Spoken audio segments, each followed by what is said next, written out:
রাতেই আপনাকে বারবার করে বললাম, আমার বাড়ির বউ বাইরে বেরিয়ে ভিক্ষে চাইবে, এ কিন্তু আমি বরদাস্ত করব না। আমি মণি বউকে ভিক্ষে দেব, রোজ পারি রোজ দেব, কম পারলে কম দেব, বেশি পারলে বেশি। তাই নিয়ে মণি বউ এখন যতদিন পারে ওই আশ্রম চালাক। তখন তো আপনি চুপ করে পাশ ফিরে রইলেন। চুপ করেছিলাম মানে এই নয় যে আমি তোমাকে বলেছি মণিময়কে ভিক্ষা দিও। আচ্ছা, এই বাড়িতে এক কথা আজকাল এতবার করে বলতে হচ্ছে কেন বলে দেখি? হ্যাঁ, জনে জনে ধরে একই কথা বারবার করে বলতে হবে? আমি কি আজকাল কথা বলতে পারছি না, নাকি আমার কথা বোঝা যাচ্ছে না? একবার যখন বলে দিয়েছি এই বাড়ি থেকে মণিবউ কোনো ভিক্ষা পাবে না, সেইটাই শেষ কথা, ব্যাস। কারণটা কি সেটা তো আমরা বুঝতে পারছি না দাদা। তোদের না বোঝার কারণটা তো আমি বুঝতে পারছি না মনোরমা। হ্যাঁ, মাতব্বরদের হাত থেকে মণিবউকে বাঁচানোর দরকার ছিল, ওই নিরপরাধ শিশুগুলোকে নিরাশ্রয় হওয়া থেকে বাঁচানোর দরকার ছিল, তা আমি করেছি। আমি সর্বশক্তি দিয়ে মণিবউয়ের পাশে গিয়ে দাঁড়িয়েছি, ব্যাস, চুকে বুকে গেছে। আমি তো কোথাও মুসাবিদা করে দিইনি যে মণিবউয়ের মনে যখন যেরকম স্বাদ জাগবে আমি তা পূরণ করব।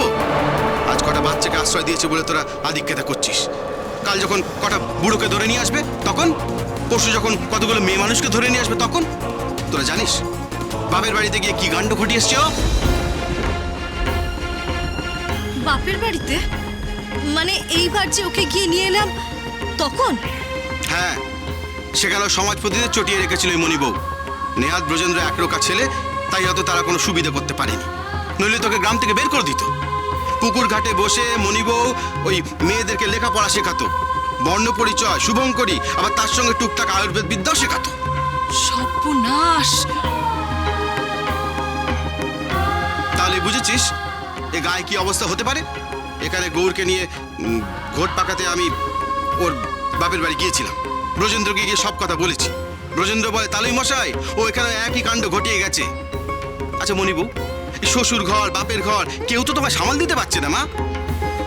কই, মণি বউ তো আমাদের এ কথা আগে বলেনি। এ আর কি এমন কথা মা, তাই বলিনি। মানে তুমি কি এটাকে কৃতিত্ব হিসেবে দেখছো নাকি অভয় বউ? হ্যাঁ, আর তোমার মেজো ছেলের বউ বিনয় করে বলছে এ আর এমন কি কথা, তাই বলিনি? আচ্ছা, তোমরা শাশুড়ি বউ মিলে কি শুরু করেছো বলে দেখি? তোমাদের সঙ্গে কি কোনো মানুষ বাস করতে পারবে না? আচ্ছা, মেয়েদের লেখাপড়া করা তো ভালো, স্বয়ং মা সরস্বতী নিজেই মেয়ে মানুষ, এই নিয়ে তো হইচই করার কি আছে?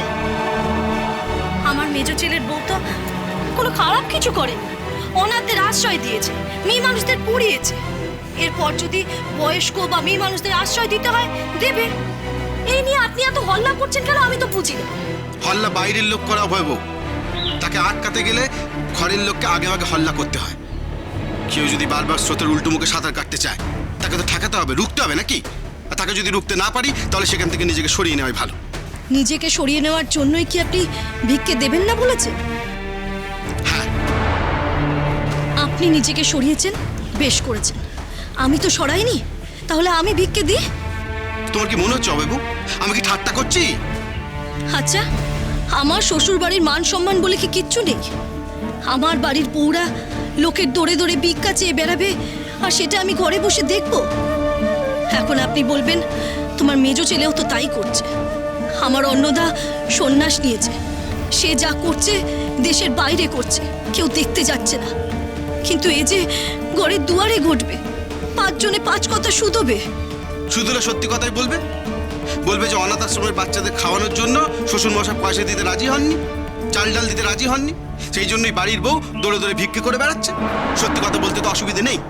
যাও যাও যাও মণি বউ, বেরিয়ে পড়ো, বেরিয়ে পড়ো, বড় বউ বেরিয়ে পড়ো, ভিক্ষে করতে বেরিয়ে পড়ো। ওই যাকে নিয়ে আধিক্যতে করে ভিক্ষে করে, শ্যামা, কিরে শ্যামা, যাবি তো? যা যা যা, আমার কোনো অসুবিধা নেই। তো একটা কথা স্পষ্ট করে বলে রাখছি আমি তোমাদের, হ্যাঁ, আবার বলে রাখছি স্পষ্ট করে, মণি বউয়ের আশ্রমের জন্য এই বাড়ি থেকে কোনো ভিক্ষে কেউ দেবে না। আর যদি কেউ তাকে ভিক্ষে দিয়েছে তো সে আমার মরা মুখ দেখবে।